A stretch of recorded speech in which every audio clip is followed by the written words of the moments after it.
Management আমার দায়িত্ব। আমি এই বাবার পাশে আছি। আমরা জানি একটা সন্তানের উপর অত্যাচার করলে, তার উপর জুলুম করলে কতটা কষ্ট লাগে। এই বাবার যেমন কষ্ট, আমারও ঠিক একই কষ্ট। আমি শুধু আপনাদের কাছে একটা কথা পরিষ্কার করে বলতে চাই যে এই কাজ যেই করুক না কেন, পাহাড়ি করুক বাঙালি করুক, পাহাড়ি পাহাড়িকে করুক, পাহাড়ি বাঙালিকে করুক, বাঙালি পাহাড়িকে করুক, আমার চোখে কোনো পাহাড়ি বাঙালি নাই। আমার চোখে অপরাধী মানে সে অপরাধী, তাকে সর্বোচ্চ শাস্তি দেওয়া, নিশ্চিত করা জোন কমান্ডার হিসেবে আমার দায়িত্ব। বিজিবি পুলিশের সহায়তা নিয়ে, স্থানীয় প্রশাসনের সহায়তা নিয়ে যত প্রকার অপরাধ আছে সমস্ত অপরাধ দমনে আমরা বদ্ধপরিকর। এবং এই যে ঘটনা ঘটলো, এই ন্যাক্কারজনক ঘটনা ঘটলো, এর জন্য আসামির বিরুদ্ধে যত প্রকার প্রশাসনিক ব্যবস্থা গ্রহণ করতে হয় আমরা গ্রহণ করব।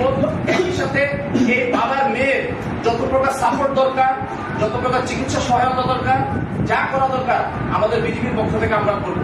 আমি আপনাদেরকে অনুরোধ করব, সবাই মিলে আমরা পুলিশ প্রশাসনকে সহায়তা করি, পুলিশ প্রশাসনকে সাহায্য করি, যেন অপরাধী যে তার বিচারটা আমরা নিশ্চিত করতে পারি এবং ভিকটিম যে তার পাশে আমরা যেন সবাই দাঁড়াতে পারি।